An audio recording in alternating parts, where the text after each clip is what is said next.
Hello, students! It's your friendly school librarian, and if you're like me, you're trying to soak up these last few glorious weeks of summer. At this point, you're back from your family vacations, you've watched everything new on Netflix, and you're tired of scrolling through TikTok on your phone.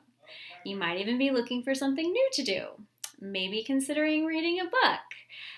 But you're saying, Mrs. Librarian, how can I do that when the school library is closed? Well, I'm not only here to share some exciting book titles with you, but also remind you that our school library has summer hours. Not to mention, you have access to Overdrive through your school library account and can check out ebooks and audiobooks on your phone straight from your living room couch. Not sure what to check out? Then allow me to share 3 diverse titles with you that may be of interest. First up is Lovely War by Julie Berry, a World War I historical fiction novel following Hazel, James, Aubrey, and Colette, who are all trying to survive in war-torn Europe during the 1930s.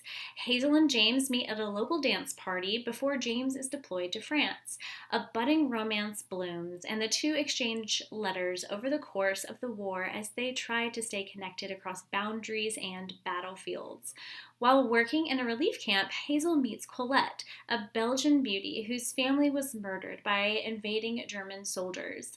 Together, the girls form a loving friendship and meet Army musician Aubrey, an African American soldier who is not only dealing with the complexities of European war, but also the racism from his own countrymen.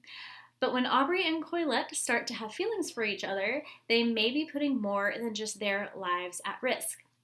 Now, I don't love historical fiction typically, but I really enjoyed this book, especially if you like a little bit of a love story. This was a fantastic read, and I would highly recommend it.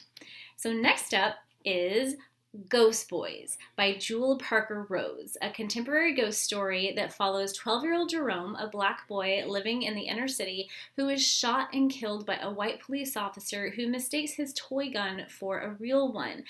Instead of moving on after death, Jerome stays behind and witnesses his family go through his manslaughter trial, and watches as the daughter of the police officer who shot him begins to doubt her father's reasoning and starts an activist group against police brutality. This novel is an important story, especially given our country's current circumstances, and sheds light on police violence from the point of view of the victim. I especially liked Jerome's character and how he rationalizes his circumstances while navigating his new surroundings. If you enjoy reading contemporary novels about pressing social issues, I highly recommend you check out Ghost Boys. I especially liked the audiobook and would recommend both the print and audio formats. And lastly, for my graphic novel and fantasy enthusiasts, I recommend Witchy by Ariel, Slamet, Ries. In the magical land known as Hyalin, Nynaeve spends her days concealing her long, luxurious hair, the only sign that she is a powerful witch. In her world, power is the most sought-after commodity, and those who have it fear for their lives. Nynaeve's father was executed as a traitor for his belief in freedom, a sentiment branding him an enemy of the state. And now Nynaeve's own power puts her at risk.